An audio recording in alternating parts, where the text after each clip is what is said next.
ನಮ್ಮ ಜೊತೆ ದೊಡ್ಡಬಳ್ಳಾಪುರ ಶಾಸಕ ಧೀರಜ್ ಮುನಿರಾಜು ಸಂಪರ್ಕದಲ್ಲಿದ್ದಾರೆ. ಸರ್ ನಮಸ್ಕಾರ ಧೀರಜ್ ಮುನಿರಾಜು ಅವರೇ.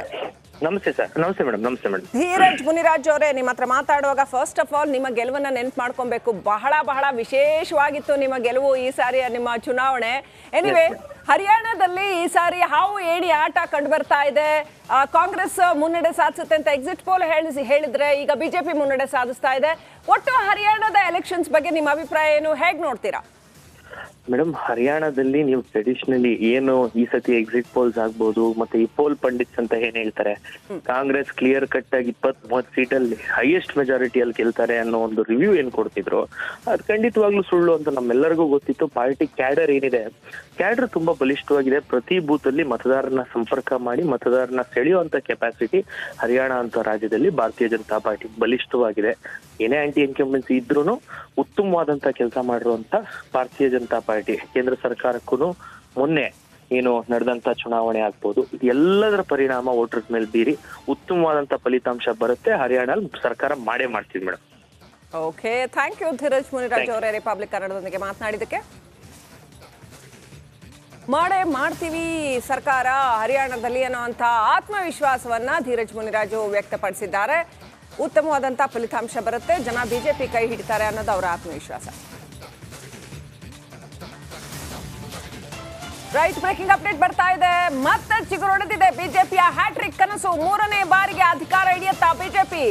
ಅತ್ಯಲ್ಪ ಕ್ಷೇತ್ರಗಳ ವ್ಯತ್ಯಾಸ ಕಂಡು ಬರ್ತಾ ಇದೆ ಬಿಜೆಪಿ ಹಾಗೂ ಕಾಂಗ್ರೆಸ್ ನಡುವೆ. ಹರಿಯಾಣ ಫಲಿತಾಂಶದಲ್ಲಿ ಭಾರಿ ಕುತೂಹಲ ಈಗ ಗಾರಿಗೆದ್ರಿದೆ.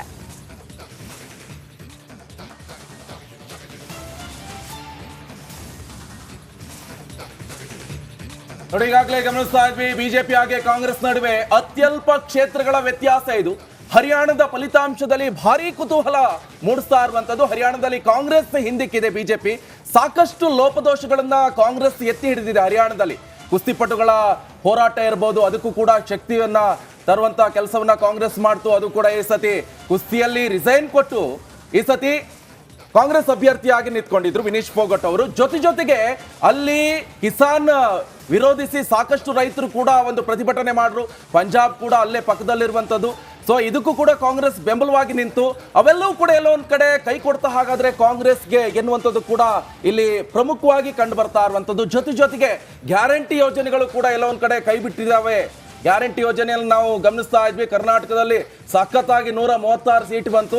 ಇಲ್ಲಿ ಬಹಳ ಪ್ರಮುಖವಾಗಿ ನೋಡಬೇಕು, 2014ರಲ್ಲಿ 47 ಸೀಟನ್ನ ಗೆದ್ದಿದೆ ಹರಿಯಾಣದಲ್ಲಿ ಬಿಜೆಪಿ. 2019ರಲ್ಲಿ 40 ಸೀಟ್ ಬಂತು. ಆಮೇಲೆ ಜೆಜೆಪಿ ಜೊತೆ ಸರ್ಕಾರ ಮಾಡ್ತು 2019ರಲ್ಲಿ. ಟೋಟಲ್ ಈಗ 10 ವರ್ಷ ಅಧಿಕಾರ ಮಾಡ್ತು. ಈಗ ಮತ್ತೆ 5 ವರ್ಷಕ್ಕೆ ಈಗ ಮತ್ತೆ ಬಿಜೆಪಿ ಚುಕ್ಕಾಣಿಯನ್ನು ಹಿಡಿಯತ್ತ. ಹಾಗಾದ್ರೆ ಜಮ್ಮು ಕಾಶ್ಮೀರದ ನೀವು ಕೂಡ ಗಮನಿಸ್ತಾ ಇರ್ಬೋದು, ಜಮ್ಮು ಕಾಶ್ಮೀರದಲ್ಲಿ 370 ಏನ್ ತೆಗೆದುಹಾಕೋದ್ರ ಮೇಲೆ ಎಲ್ಲೋ ಒಂದ್ ಕಡೆ ಬಿಜೆಪಿಗೆ ಸಾಕಷ್ಟು ಬೂಸ್ಟರ್ ಡೋಸ್ ಸಿಕ್ದಂಗಾಯ್ತು.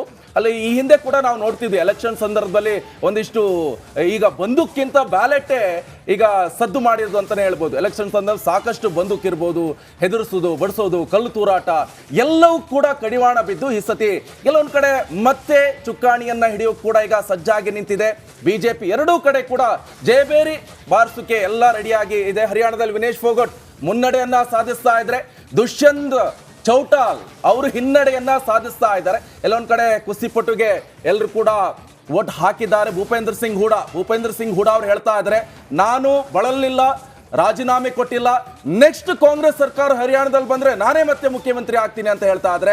ಜೊತೆಗೆ ರಣದೀಪ್ ಸುರ್ಜೇವಾಲಾ ಕೂಡ ನಾನು ಆಸ್ಪಿರೆಂಟ್, ನಾನು ಕೂಡ ಮುಖ್ಯಮಂತ್ರಿ ಆಕಾಂಕ್ಷಿ ಅಂತ ಹೇಳ್ತಾ ಇದ್ರೆ. ಈ ಬಗ್ಗೆ ಹೆಚ್ಚಿನ ಡೀಟೇಲ್ಸ್ ಅನ್ನ ಕೊಡ್ತಾರೆ ನನ್ನ ಕಲೀಗ್ ನಾಗೇಂದ್ರ ಬಾಬು, ಡೆಸ್ಕ್ ಇಂದ ಲೈವ್ ಅಲ್ಲಿ ಜಾಯ್ನ್ ಆಗ್ತಾ ಇದ್ರೆ. ನಾಗೇಂದ್ರ ಬಾಬು, ಇನ್ ಕೇಸ್ ಕಾಂಗ್ರೆಸ್ ಬಂದ್ರೆ ಹರಿಯಾಣದಲ್ಲಿ ಸಾಕಷ್ಟು ಜನ ಆಸ್ಪಿರೆಂಟ್ ಇರುವಂತದ್ದು, ನಾನು ಕೂಡ ಆಕಾಂಕ್ಷಿ ಅಂತ ಹೇಳ್ತಾ ಇದ್ರು. ಬಹಳ ಪ್ರಮುಖವಾಗಿ ರಣದೀಪ್ ಸುರ್ಜೇವಾಲಾ ಕೂಡ ಇದ್ರು. ಆದ್ರೆ ಈಗೆಲ್ಲ ಹಿನ್ನಡೆ ಆಗ್ತಾ ಇದೆ. ನಿಕೇಶ್, ನೋಡಿ, ಇದು ಈ ಕ್ಷಣಕ್ಕೆ ಹಿನ್ನಡೆ ಅಂತ ಅನ್ಸ್ಬೋದಾದ್ರೆ ಇದೆಲ್ಲವೂ ಕೂಡ ಟ್ರೆಂಡ್ ಅಷ್ಟೇ, ಈ ಕ್ಷಣದ ಟ್ರೆಂಡ್. ಇನ್ನೂ ಕೂಡ ಸಾಕಷ್ಟು ಸುತ್ತಿನ ಮತ ಎಣಿಕೆ ಆಗಬೇಕಾಗಿದೆ. ನೋಡಿ, 2-3 ಮೊದಲ ಹಂತದ ಮತ ಎಣಿಕೆ ಪ್ರಕ್ರಿಯೆ ಆರಂಭ ಆದಂಥ ಸಂದರ್ಭದಲ್ಲಿ ಕಾಂಗ್ರೆಸ್ ಸಿಂಗಲ್ ಲಾರ್ಜೆಸ್ಟ್ ಪಾರ್ಟಿಯಾಗಿ ಹರಿಯಾಣದಲ್ಲಿ ಹೊರಹೊಮ್ಮುತ್ತೆ ಅನ್ನುವ ಚರ್ಚೆಗಳು ಶುರುವಾಗಿತ್ತು. ಆದರೆ ಸತತವಾಗಿ 4, 5, 6ನೇ ಸುತ್ತಿನ ಮತ ಎಣಿಕೆ ಪ್ರಕ್ರಿಯೆ ನೋಡಿದಾಗ ಬಿಜೆಪಿ ಊಹೆ ಮಾಡಿಕೊಳ್ಳದಷ್ಟು ಕ್ಷೇತ್ರಗಳಲ್ಲಿ ಮುನ್ನಡೆಯನ್ನು ಸಾಧಿಸ್ತಾ ಇದೆ. 46 ಕ್ಷೇತ್ರಗಳಲ್ಲಿ ಈಗ ಮುನ್ನಡೆಯನ್ನು ಸಾಧಿಸ್ತಾ ಬರ್ತಾ ಇದೆ. ಅಲ್ಲಿ ಮ್ಯಾಜಿಕ್ ನಂಬರ್ ಎಷ್ಟು? 45, 46. ಸೊ ಅಂದರೆ ಸಮಬಲವನ್ನು ಕಾಪಾಡಿಕೊಳ್ಳೋ ಮೂಲಕ ಸರಳ ಬಹುಮತದೊಂದಿಗೆ ಮತ್ತೊಮ್ಮೆ ಹ್ಯಾಟ್ರಿಕ್. ಆದರೆ ನೀವು ಹೇಳ್ತಾ ಇದ್ರಿ 2019 ವಿಧಾನಸಭಾ ಚುನಾವಣೆಯ ಫಲಿತಾಂಶವನ್ನು ಗಮನಿಸಿದಾಗ BJPಗೆ 40 ಸ್ಥಾನಗಳು ಸಿಕ್ಕಿತ್ತು. ಅದು JJ ಜೊತೆಯಲ್ಲಿ ಸೇರಿಕೊಂಡು ಒಂದು ಸರ್ಕಾರವನ್ನು ರಚನೆ ಮಾಡುವಂಥ ಕೆಲಸವನ್ನು ಮಾಡಿತ್ತು. ಈಗ ಎಲ್ಲವನ್ನು ಕೂಡ ಗಮನಿಸ್ತಾ ಇದ್ರೆ ಅತಂತ್ರ ಸ್ಥಿತಿಯತ್ತ ಜಮ್ಮು ಕಾಶ್ಮೀರದಲ್ಲಿ ಫಲಿತಾಂಶ ಹೊರ ಬೀಳುತ್ತೆ ಅಂತೇಳಿ ಎಕ್ಸಿಟ್ ಪೋಲ್ ಹೇಳಿತ್ತು. ಹರಿಯಾಣದಲ್ಲಿ ಸಿಂಗಲ್ ಲಾರ್ಜೆಸ್ಟ್ ಪಾರ್ಟಿಯಾಗಿ ಒಂದು ಪಕ್ಷ ಹೊರಹೊಮ್ಮುತ್ತೆ ಅಂತೇಳಿ ಒಂದಷ್ಟು ಚರ್ಚೆಗಳು ಕೂಡ ಆಗ್ತಾ ಇತ್ತು. ಹಾಗಾಗಿ ಬೆಳಗಿನಿಂದ ಮತ ಎಣಿಕೆ ಪ್ರಕ್ರಿಯೆ ನೋಡಿದಾಗ ಕಾಂಗ್ರೆಸ್ ಸಿಂಗಲ್ ಲಾರ್ಜೆಸ್ಟ್ ಪಾರ್ಟಿಯಾಗಿ ಹೊರಹೊಮ್ಮುತ್ತೆ. ಇಂಡಿ ಒಕ್ಕೂಟದಲ್ಲಿರುವಂಥ ಮೈತ್ರಿ ಪಕ್ಷದ ಸಹಾಯವನ್ನು ತೆಗೆದುಕೊಳ್ಳುವಂಥ ಒಂದು ಸಂದರ್ಭ ಕಾಂಗ್ರೆಸ್ಗೆ ಬರೋದಿಲ್ಲ ಅನ್ನುವ ಚರ್ಚೆಗಳು ಆಗ್ತಾ ಇತ್ತು. ಆದರೆ ಈಗ ನೋಡ್ತಾ ಇದ್ರೆ BJPಯೇ ಮತ್ತೊಮ್ಮೆ ಸಿಂಗಲ್ ಲಾರ್ಜೆಸ್ಟ್ ಪಾರ್ಟಿಯಾಗಿ ಹೊರಹೊಮ್ಮುತ್ತೆ ಅನ್ನೋದರಲ್ಲಿ ಯಾವುದೇ ಅನುಮಾನ ಇಲ್ಲ. ಯಾಕಂದರೆ ಈ ಕ್ಷಣದ ಟ್ರೆಂಡ್ ಹೇಳ್ತಾ ಇರುವಂಥದ್ದು 46 ಕ್ಷೇತ್ರಗಳಲ್ಲಿ BJP ಮುನ್ನಡೆಯನ್ನು ಸಾಧಿಸ್ತಾ ಬರ್ತಾ ಇದೆ. ಸೊ ನೋಡಿ, BJP ಒಂದಷ್ಟು ಸ್ಟ್ರಾಟಜಿಯನ್ನು ಮಾಡಿಕೊಳ್ತು. SC ST ಸಮುದಾಯದ ಒಂದು ಅಭ್ಯರ್ಥಿಗಳಿಗೆ ಮಣೆ ಹಾಕುವ ಮೂಲಕ, ಜೊತೆಗೆ ಯಾವ ಕ್ಷೇತ್ರದಲ್ಲಿ ಆಂಟಿ ಇನ್ಕಂಬೆನ್ಸಿ ಇದೆ ಆ ಕ್ಷೇತ್ರದ ಅಭ್ಯರ್ಥಿಗಳನ್ನು ಬದಿಗಿಟ್ಟು ಹೊಸ ಮುಖಗಳಿಗೆ ಮಣೆ ಹಾಕುವಂಥ ಕೆಲಸವನ್ನು ಮಾಡ್ತು. ಸುಮಾರು 90 ಕ್ಷೇತ್ರಗಳ ಪೈಕಿ ಸುಮಾರು 15-20 ಕ್ಷೇತ್ರಗಳಲ್ಲಿ ತಮ್ಮ ಅಭ್ಯರ್ಥಿಗಳನ್ನು ಚೇಂಜ್ ಮಾಡ್ತು. ಸಿಟ್ಟಿಂಗ್ MLAಗಳಿಗೆ ಅದು ಟಿಕೆಟನ್ನು ಕೊಡದೆ ಹೊಸಬರಿಗೆ ಮಣೆ ಹಾಕುವಂಥ ಕೆಲಸವನ್ನು ಮಾಡ್ತು. ಎಲ್ಲೋ ಒಂದು ಕಡೆ ಇದು BJP ಪಾಳ್ಯಕ್ಕೆ ವರ್ಕೌಟ್ ಆಗುತ್ತೆ ಅಂತೇಳಿ. ಮತ್ತೊಂದು ಕಡೆ ನೋಡಿ, 2 ಬಾರಿಯೂ ಕೂಡ BJPಗೆ ಒಂದು ರೀತಿಯಲ್ಲಿ ದೊಡ್ಡ ಮಟ್ಟದಲ್ಲಿ ಗೆಲುವು ಸಿಕ್ತು ಹರಿಯಾಣದಲ್ಲಿ. ಅಂದರೆ ಅದಕ್ಕೆ ಪ್ರಮುಖವಾಗಿ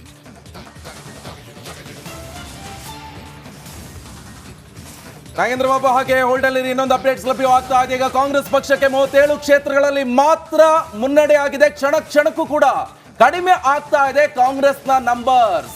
ಹರಿಯಾಣದಲ್ಲಿ ಬಹುತೇಕ 46 ಕ್ಷೇತ್ರಗಳನ್ನ ಗೆದ್ರೆ ಆಯ್ತದೆ ಮ್ಯಾಜಿಕ್ ನಂಬರ್.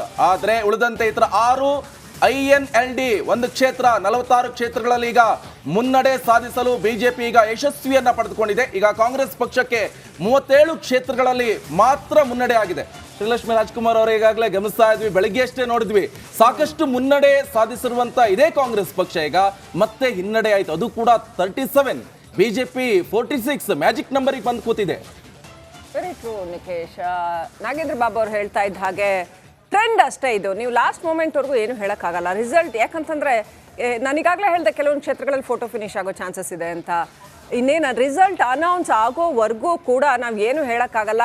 2-3 ಕ್ಷೇತ್ರಗಳಲ್ಲಷ್ಟೇ ಡಿಫ್ರೆನ್ಸ್ ಇರೋವಂಥದ್ದು ಅಂತ ಹೇಳಲಾಗ್ತಾ ಇದೆ BJP ಮತ್ತು ಕಾಂಗ್ರೆಸ್ ನಡುವೆ. ಸೊ ಯಾರು ಅಧಿಕಾರದ ಚುಕ್ಕಾಣಿ ಹಿಡಿತಾರೆ ಅನ್ನೋದು ತೀರ್ಮಾನ ಆಗೋದು ನಿಜಕ್ಕೂ ಅತ್ಯಂತ ರೋಚಕ ಘಟ್ಟದಲ್ಲಿ ತೀರ್ಮಾನ ಆಗುತ್ತೆ ಅಂತ ಅನ್ಸುತ್ತೆ. ರಿಸಲ್ಟ್ ಅನೌನ್ಸ್ ಆದಾಗ್ಲೇ ಗೊತ್ತಾಗೋದು. ಯೂಶ್ವಲಿ ಟ್ರೆಂಡ್ಗಿಂತ ರಿಸಲ್ಟ್ ಅನೌನ್ಸ್ ಆಗುವಾಗ ಒಂದು 3 ಸೀಟು ಆ ಕಡೆ ಈ ಕಡೆ ಆಗುತ್ತೆ. ನಾವು ನಿರೀಕ್ಷೆ ಮಾಡಿದ್ದಕ್ಕಿಂತ ಹೆಚ್ಚಾಗಿ 3 ಸೀಟ್ ಆ ಕಡೆ ಈ ಕಡೆ ಆಗತ್ತೆ. ನೋಡ್ಬೇಕಾಗತ್ತೆ, ಅದು ರಿಸಲ್ಟ್ ಅನೌನ್ಸ್ ಆಗೋವರೆಗೂ ನಾವು ಕಾದು ನೋಡ್ಲೇಬೇಕಾಗತ್ತೆ ಯಾರು ನಿಜಕ್ಕೂ ಅಧಿಕಾರದ ಚುಕ್ಕಾಣಿ ಹಿಡಿತಾರೆ ಅಂತ. ಜೊತೆಗೆ ಇಲ್ಲಿ INLD ಇದೆ, ಹಾಗೇನೆ ಇತರೆ ಅದರ್ಸ್ ಇದ್ದಾರೆ. ಅದು ಕೂಡ 2-3 ಸೀಟು 1-2 ಸೀಟ್ ಅವ್ರು ಗೆದ್ರು, ಅದರ್ಸ್ ಏನಾದ್ರು 3 ಸೀಟು ಪಕ್ಕಾ ಗೆದ್ರು ಅದು ಕೂಡ ತುಂಬಾ ಮ್ಯಾಟ್ರ್ ಆಗುತ್ತೆ. ಸೊ ಅವ್ರು ಯಾರ ಕಡೆ ಹೋಗ್ತಾರೆ, ಕಾಂಗ್ರೆಸ್ ಕೈ ಜೋಡಿಸ್ತಾರಾ ಅಥವಾ BJPಗೆ ಹೋಗ್ತಾರಾ, ಅದು ಕೂಡ ತುಂಬಾ ಮ್ಯಾಟ್ರ್ ಆಗುತ್ತೆ. We will have to wait and watch Nikesh. Okay.